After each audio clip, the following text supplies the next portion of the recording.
social procurement.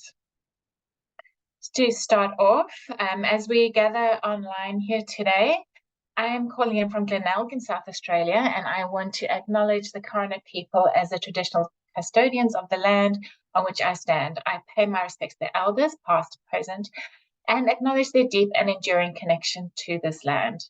In the spirit of reconciliation, let us commit to working together for a future that celebrates and respects the cultures and traditions of Australia's First Nations people. This land always was and always will be Aboriginal land. May as well start off with the introductions. My name is Nicola Shaw. I am a social procurement advisor at Social Traders. I'm based in New South Wales, just in South Australia at the moment because I'm doing an in-person networking event here in South Australia. I'd also like to introduce Lauren McAllister, who's also a social procurement advisor based in New South Wales, and she will be presenting this with me. And we also have some other social traders people here today, so if you can give a wave to everyone. Let's just start off with a little bit of housekeeping. This will be an interactive session, so what would be helpful is if you could all turn your cameras on, which a lot of you have already done, so thank you. And also, we don't want this to be a lecture, so we encourage participation and contribution. So we'd love you to contribute and ask questions, but as we are a big group, if you can use the chat function for this. And also, this is our first public social procurement essentials. So we have a mix of both certified and non-certified social enterprises, as well as business and government members and non-members. So in this particular session, the emphasis is primarily on sharing valuable information rather than fostering connections. And it's worth noting that our exclusive member events are designed specifically for networking and building connections. So we ask you to put aside what you know about the procurement process and allow space to learn about social procurement and related concepts such as social value and social impact.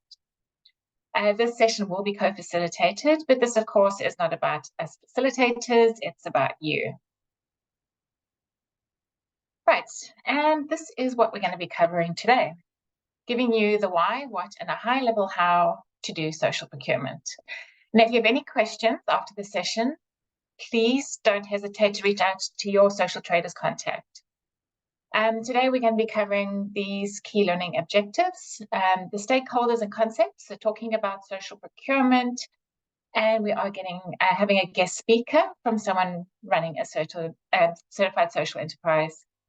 Why social procurement and what market drivers are advancing ethical purchasing behavior, and identifying opportunities, and lastly, what resources are available to you as a social traders member. But before we start, we just want to do a quick poll. How much do you know about social procurement? So if you can either join online at Slido on this code, or get out your phones and scan the QR code, and then answer the questions on the Slido. Once you've got that, we'll start seeing the answers that come up to let us know how much you know about social procurement as it stands.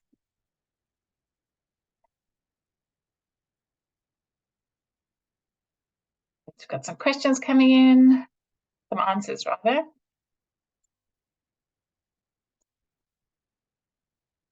Great, so most people have got the basics, but not sure how.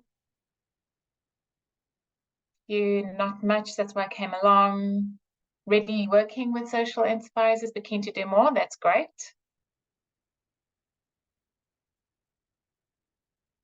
Okay, so a lot of you seem to know the basics. That's good to know. Right. Good answers there. Thank you very much. Okay, we'll carry on.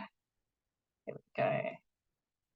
So let's start by making sure you all know who Social Traders is and what we mean when we talk about social procurement, social enterprise and social enterprise procurement. So who is Social Traders? We are the national trailblazer of social enterprise procurement in Australia. So we create a more inclusive and equitable Australia by making buying from social enterprise the norm. So since 2008, Social Traders has been a pioneer in the growth of social enterprise in Australia, adapting its strategy in 2017 to connect social enterprises with new customers through procurement, thereby fostering positive impacts on jobs and community services for marginalised Australians. So social enterprises are an innovative breed of business that exists to create a fairer and more sustainable world. Throughout Australia, we've got more than 12,000 social enterprises, all which provide services in different markets and various beneficiary groups within them. There are many interpretations of social enterprises, so we want to take a minute to talk about what Social Traders certification for social enterprise is. So a certified social enterprise must do three things: have a defined primary social, cultural, or environmental purpose consistent with public or community benefit. They must derive a substantial portion of their income from trade, and they must invest efforts and resources into their purpose such that public benefit outweighs private benefit. So it's important to note that Social Traders work with certified social enterprises.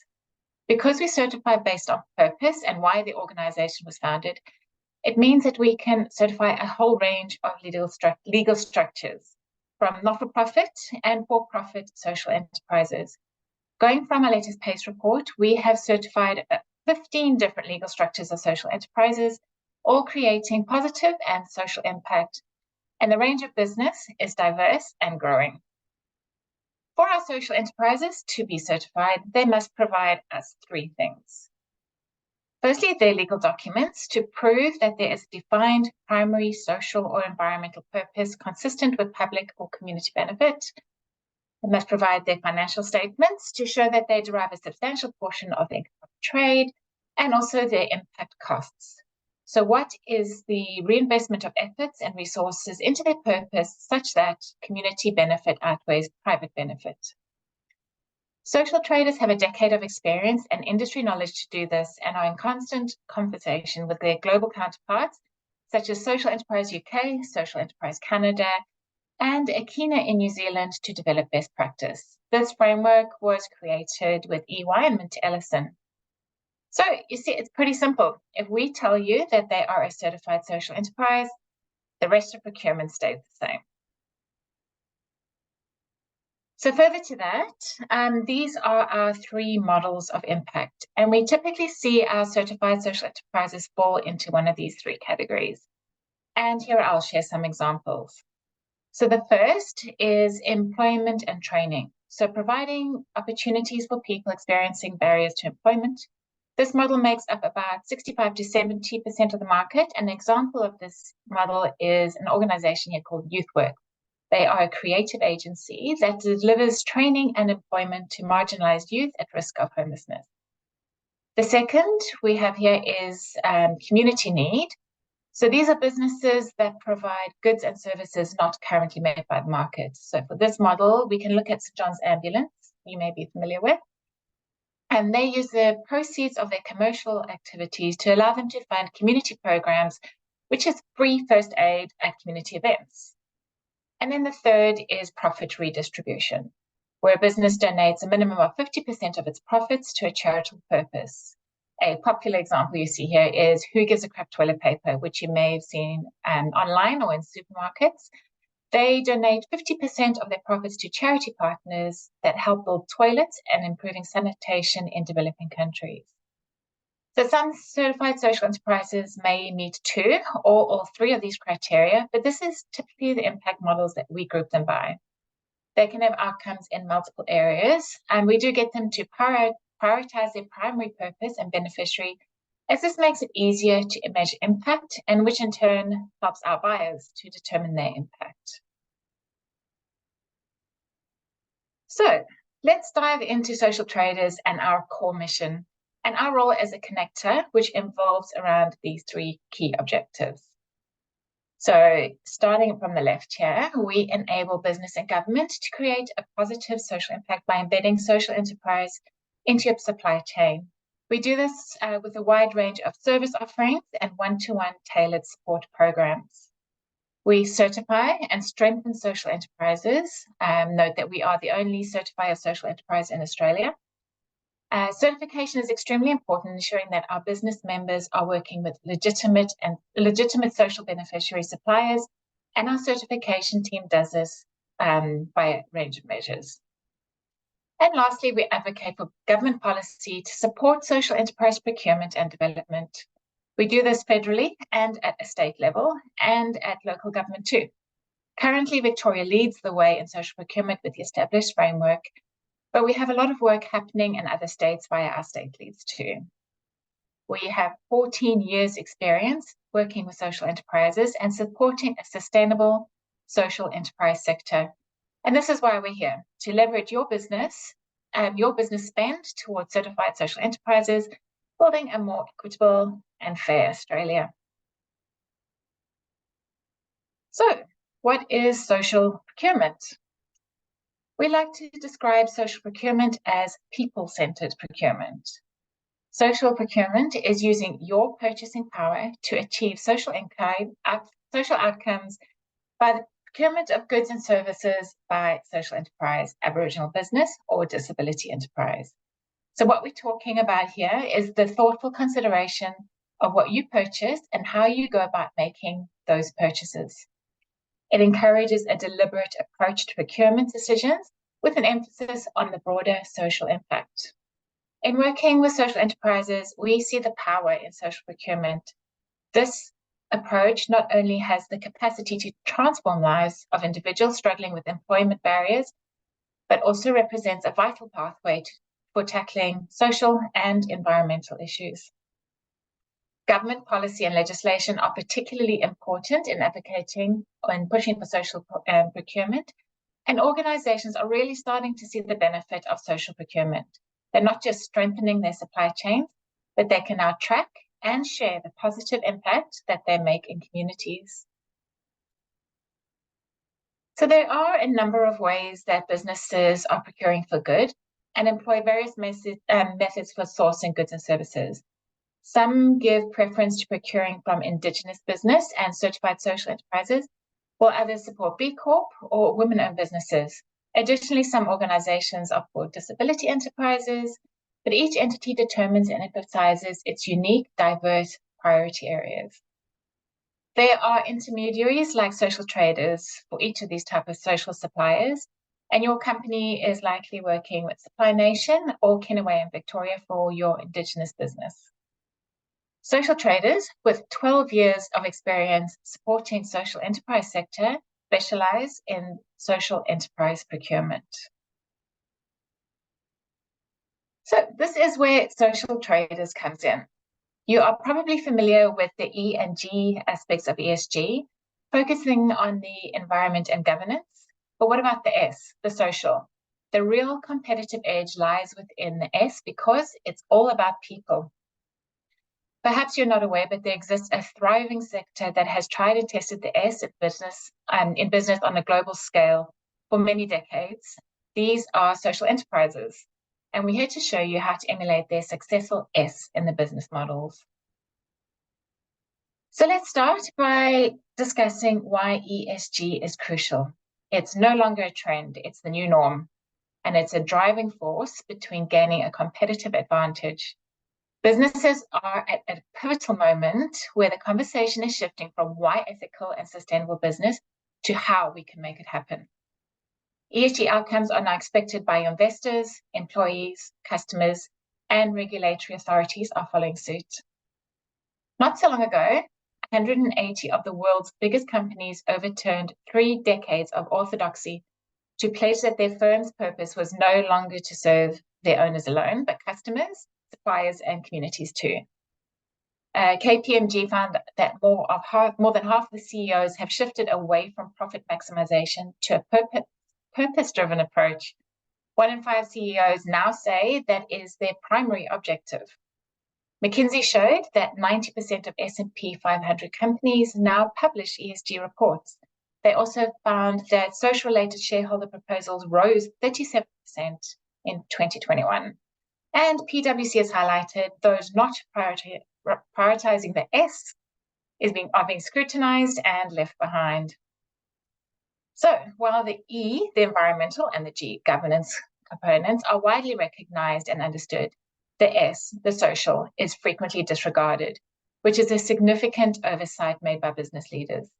Your ESG strategy's social aspect offers a unique opportunity to establish a real competitive advantage. It's a differentiating factor because it revolves around people, your employees, customers, stakeholders, and communities. The S represents your social license to operate. So this is how social traders, this is how we work with your business and government. So this is our social procurement system. Social traders' experience working with business and government members since 2015 has informed our dual approach of building long-term social procurement maturity, as well as progressing immediate trade opportunities with certified social enterprises. We work with your organization to draw on strengths and bridge gaps in these areas in social procurement. We have developed this in partnership with our sister organization, Akin in New Zealand, and with input from the business and government members that we work with. We run more in-depth workshops on the system, but realize that often the responsibilities and the area of influence in individuals within these large organizations can be limited. However, we are often asked, what does good look like, and how do we move beyond the project or ad hoc successes and embed this into our organization? This is a journey. You're going to have different priorities at different times, and we're here to help. So here is a little bit about the impact that we have seen in the last 4 years. With amazing impact from our social enterprises, their beneficiaries, and community. So this data is from our recently released impact report, and essentially we have seen 607 million spent on social procurement with our social enterprises.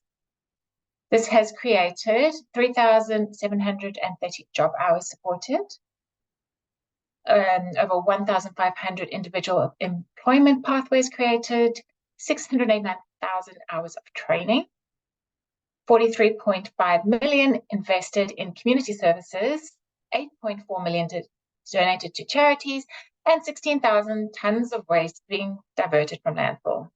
So the work our social enterprises do is truly incredible and creates real impact for yourselves and beneficiaries. So to see such huge numbers here is amazing, and we only want to see this grow. And social traders, we track your impact. So included in all of our membership tiers are our impact reports, which quantify the impact that your spend has on the community and the beneficiaries of the social enterprises that you have worked with. And we'll track your year-on-year spend, the number of social enterprises that you spend with, and the impact that this creates in key 5 areas. We also track your contribution to our 3 impact models that our social enterprises are certified under, plus the beneficiaries you have supported, from people living with mental illness or disability to at-risk youth, ex-offenders, or long-term unemployed people. But the real impact that gets created, sorry, can I skip the next slide, Lauren? Thanks. The real impact that gets created is the impact on people's lives and communities. This impact is in quantitative numbers, but has profound impact on not just the individual beneficiary, but their families and their communities. It's the impact in people's lives and our communities as a result of deliberate purchasing decisions. Simon Finch here at Fruit to Work said, I applied for job after job. Because of my correction requirements and my criminal history, they would close the door on me straight away. Times were getting desperate. By sheer fluke, Fruit to Work social enterprise had one position as a driver, and I got it. I felt like a human being again. My confidence grew. Today, I am a successful man, and that job opportunity helped save and change my life. Something so small as purchasing from our company, it really does change lives. quite moving, really. I always get moved by that. So it's these stories and impact that you can create through social procurement. And Free to Work is an easy change that your organization can switch to. Simon has actually also just recently certified a new social enterprise with us called Recycle for Change, supporting the Victorian Government Container Deposit Scheme through recycling and expanding their support of employment opportunities for individuals experienced in the justice system. But we can talk about this all day. There is nothing like hearing from someone who is running a social enterprise. So I'd like to hand over to our wonderful guest speaker, James, to talk about his experience and his social enterprise. So we'll be hearing from James Gauci from Cadent. Thank you, James, for joining us today. We are really happy to have you here. Over to you, James. No worries. It's a pleasure to be here. Hi, everyone. I'm just going to do a little bit of a dance with sharing my screen here, so give me 1 sec.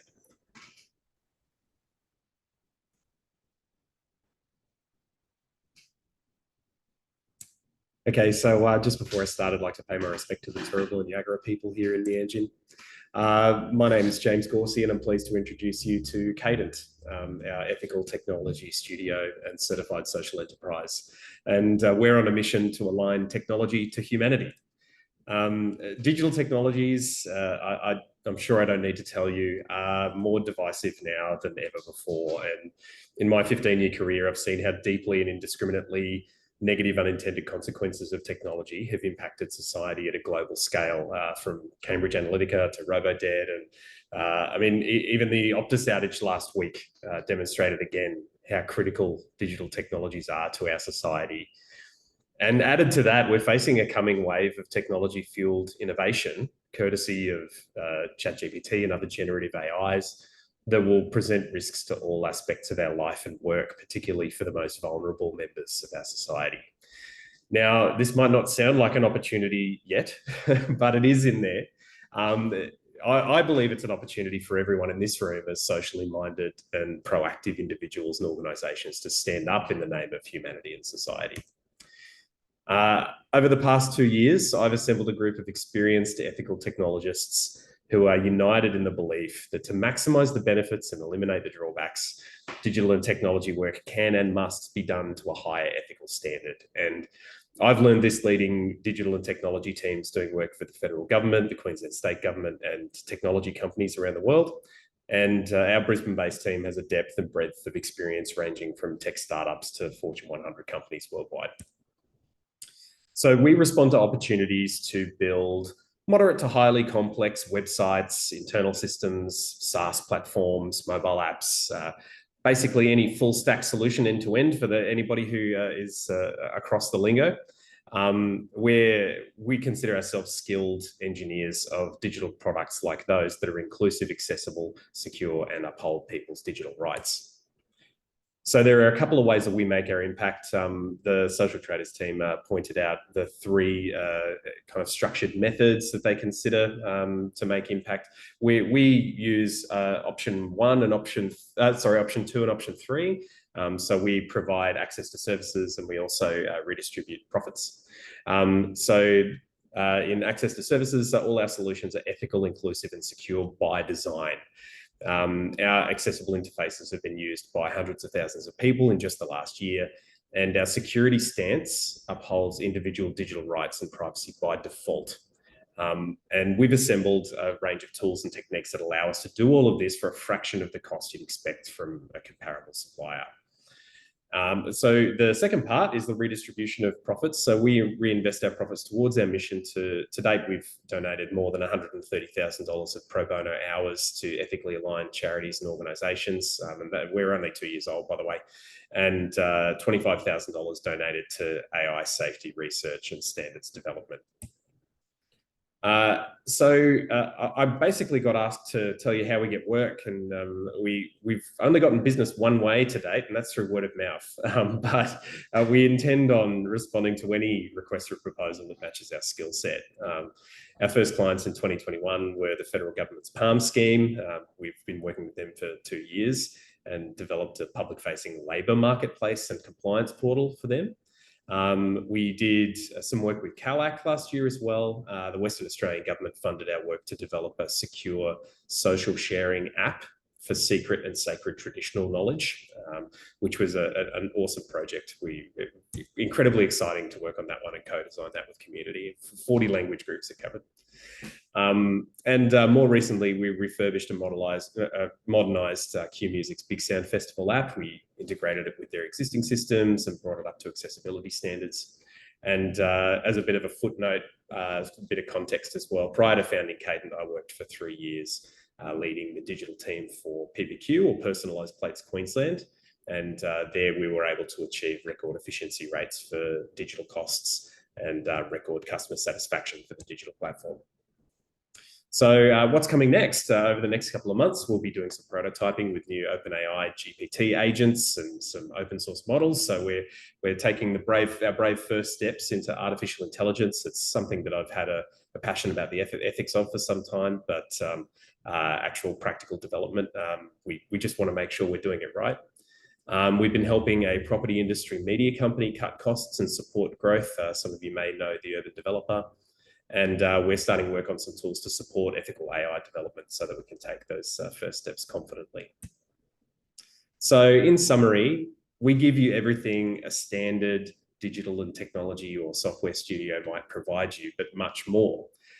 We provide you with motivated people aligned to your social impact objectives, lower total cost of ownership because of our ethical by design approach and tools, standards compliant systems by default, and importantly, the satisfaction of a positive social impact is a no-cost bonus to you and your organisation. So with that, let's talk. We're presenting at a Queensland Government ICT Services Panel Supplier Information Session tomorrow and for the Queensland Government, and we'll be presenting at the Social Traders Queensland Showcase next week. And we're currently taking bookings starting February, so please get in touch with me directly using the details on screen. And as a special social traders only offer, mention the promo code alignment to me, and we'll give you a free digital accessibility audit from our certified team. Thank you very much. That's great. Thanks, James. And if anyone has any questions for James, you can pop that in the chat and he'll hang around to answer your questions. Over to you, Lauren.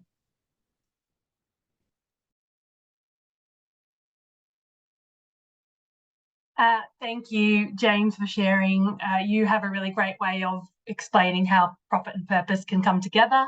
And I love that you plugged the Queensland Social Enterprise Forum for us. Thank you for that. So as you heard, the impact created by social enterprises like Route to Work and James and his team at Cadent is quite phenomenal. But you also have an important role to play in creating positive outcomes for people and the planet, because that impact is made possible when business and government purchase from social enterprises. But of course, social procurement is change, and to create change, we need to capture both hearts and minds. And we believe the business case for social procurement is one that neither business nor government can afford to ignore. So looking at the business case, if we start first with reputation, we know that brands with purpose stand out as competitive in the market. People are looking at whether brands are creating positive social and environmental impacts within the communities and the regions that they're operating in. And this is opposed to the previously held expectation to just avoid doing damage. And social procurement is a particularly powerful and accessible way to create that positive impact.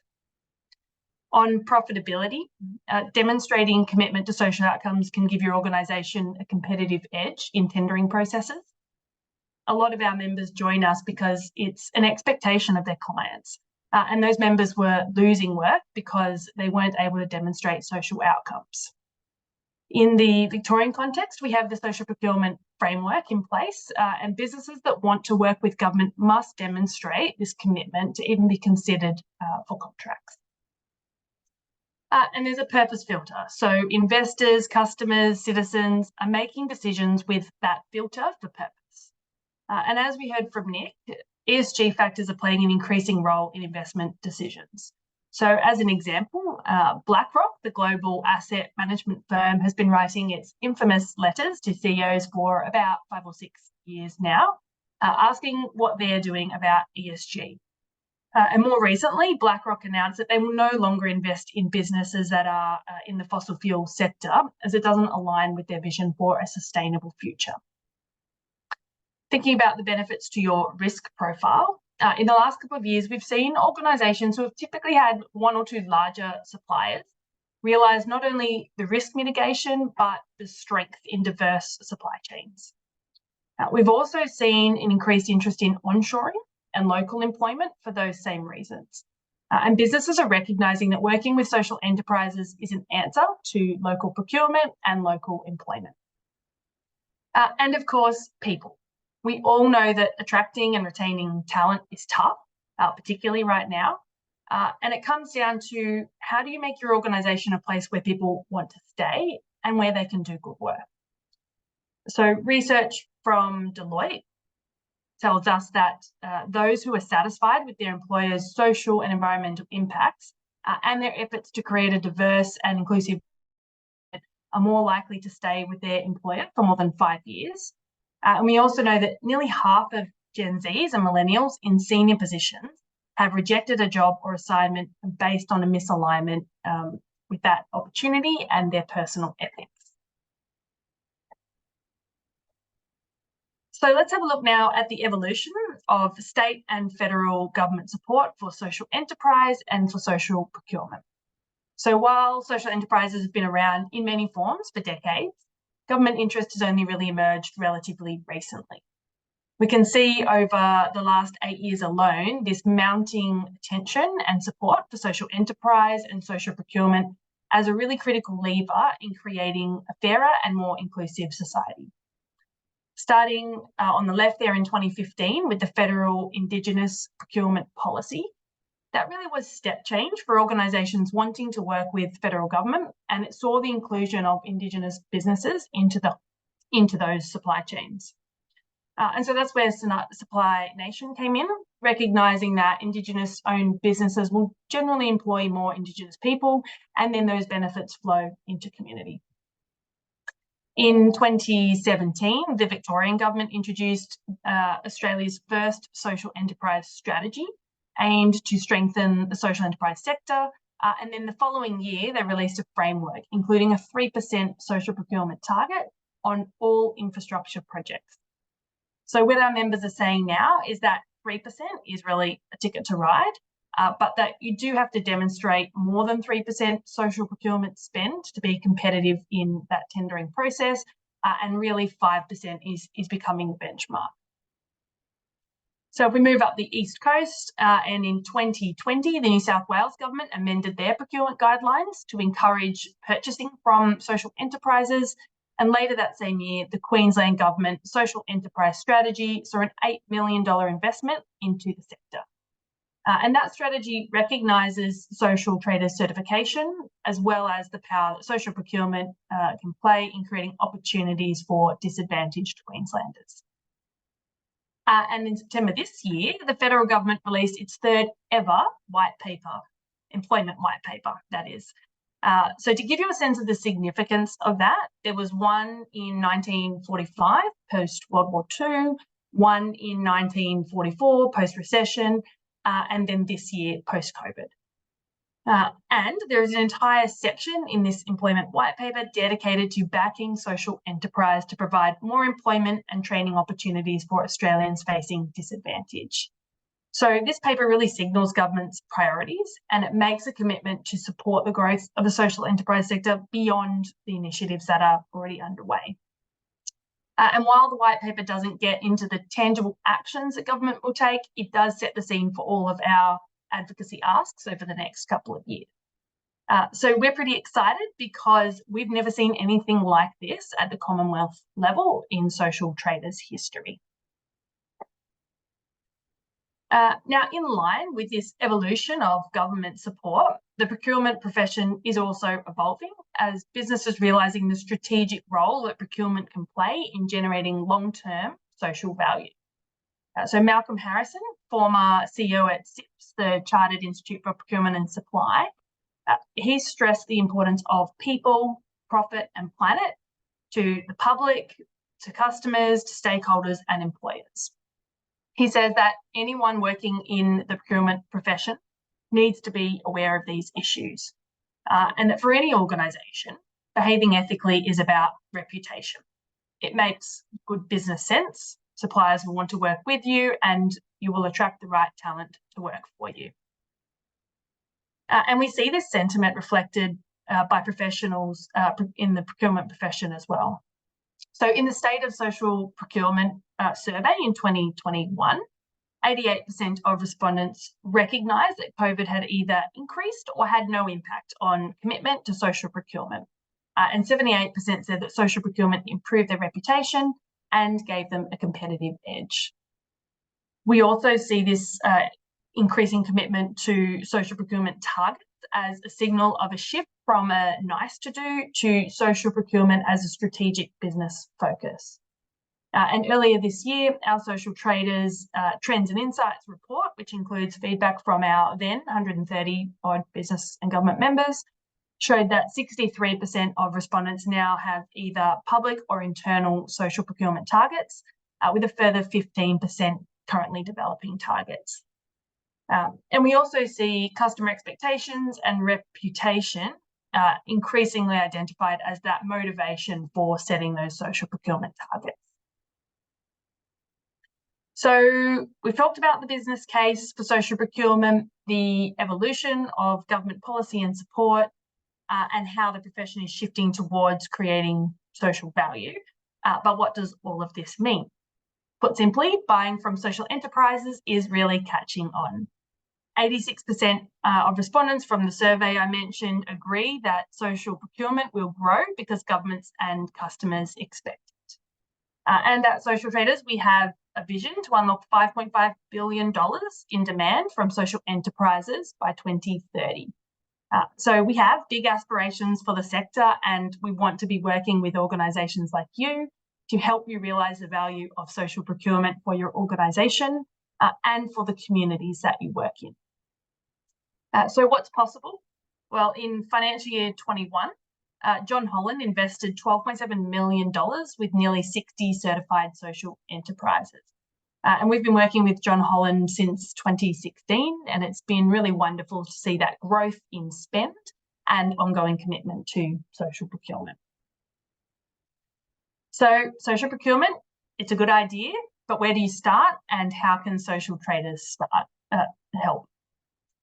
Of course, we acknowledge that integrating social enterprises into your business and government supply chains is change, and change can be hard. And these are some of the challenges you may come across when implementing social procurement. If others come to mind, please go ahead and pop them in the chat. I'm going to speak to just a couple of these today. One challenge we see is when buyers have long-standing relationships with current suppliers and are a bit hesitant to consider new and unfamiliar suppliers. At times, there can be no easy direct fit between a scope of work and a social enterprise, so it can require a more considered or creative approach to make it work. And it can be challenging to address price as a determining factor.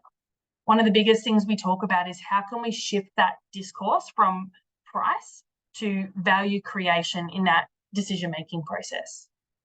But Social Traders is here to help with strategies and support as you chart a path through these challenges.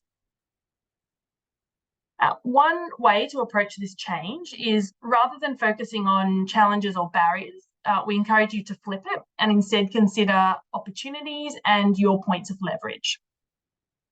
We've found that each of our business and government members has a unique mix of strengths and qualities across these three areas. So looking at systems, champions, and purpose. And then surfacing the mix of qualities in your organisation can help you to focus your efforts. So we call this finding your path of least resistance. If we start with systems, this is where an organisation has a relatively mature procurement function that's managed to a large degree through the use of systems and technology. So social procurement in this environment is likely to call on systematic changes to processes, to templates, training for team members, as well as using a fairly direct or straightforward approach to engage with those social enterprises. If we look at champions, probably the most common quality we find is a few passionate individuals who can prosecute their own area their own area of influence quite deeply to find social enterprises that have the relevant capabilities. And we see this in project teams that have strong requirements for social procurement. We see it in internal working groups, and just as often we find individual champions that are keen to create outcomes within their own domain. And these champions create and demonstrate, as they create and demonstrate outcomes, their influence starts to grow and the organisation momentum then builds. And then finally, purpose. So this is where there's a compelling social purpose or a business need, such that the leadership team is willing to support a change in approach. So this could be identifying a strategic alignment between a business in the housing sector and a social enterprise addressing homelessness, or between a justice department and a social enterprise reducing recidivism, or even marrying up a specific industry skill shortage with a training and employment opportunity for people excluded from the workforce. But this purpose path is usually backed by very strong leadership because it often requires a non-traditional approach to buying and to supplier relationships. These methods are not mutually exclusive. You may find that there is one clear best place to start, or that you can move forward on all three fronts at once. We'd love to hear if your path of least resistance is jumping off the page at you. Please go ahead and pop that in the chat. Now, Nick is going to share a little bit about Social Traders resources. Thank you, Lauren. That was all very useful information you gave us there. So one of the easiest and most effective ways of progressing your social procurement spend is working with social traders and your account manager. So we offer a range of services that you can see on screen. So when you're a member, you get access to the Social Traders portal. We do opportunity planning workshops. As I mentioned earlier, we create impact reports, tailored account management. We hold a range of showcase events throughout the year and networking events. And we can help with your social procurement strategy and bring us into your working group, and we can give you ongoing support with your working group with lunch and learns and ongoing training. So as you can see here, we help you with your social procurement and also through connections with social enterprises. So we're drawing to a close at the end of our session today. If you can get out your phones again and let us know what is your top takeaway action from today. What do you think you're going to do next in your company, and how are you going to drive social procurement?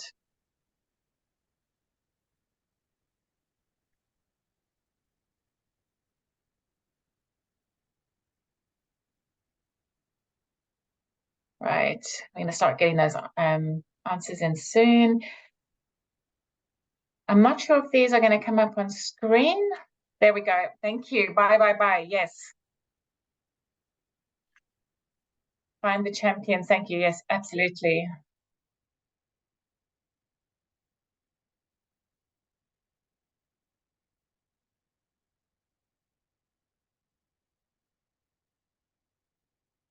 Great.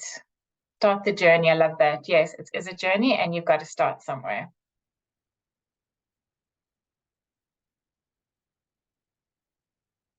Oh, lots of answers starting to come in, and I love that. Simple as just start. Looking at tailoring my S plan to our brand values. I like that. Convince the boss. Yep, always got to convince that boss.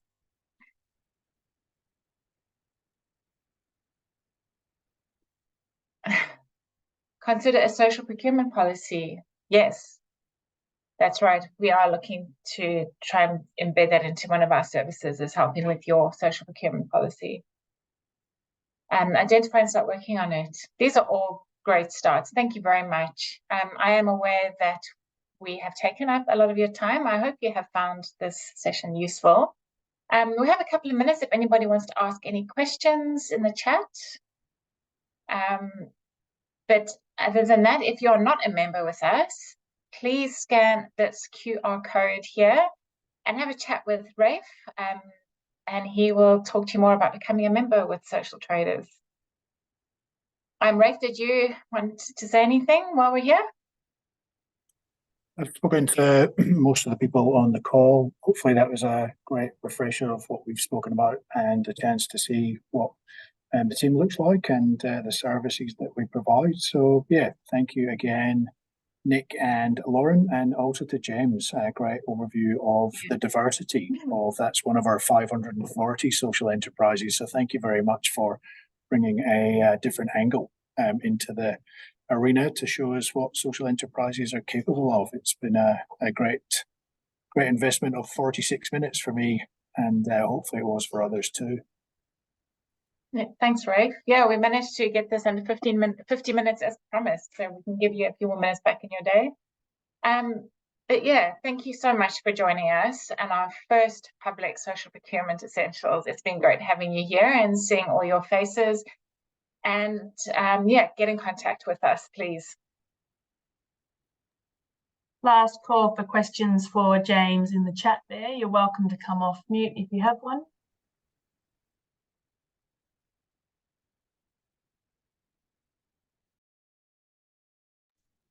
I don't bite.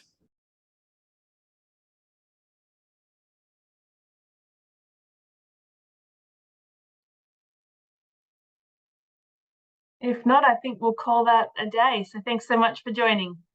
I hope to see you again soon. Thanks, everyone. Bye.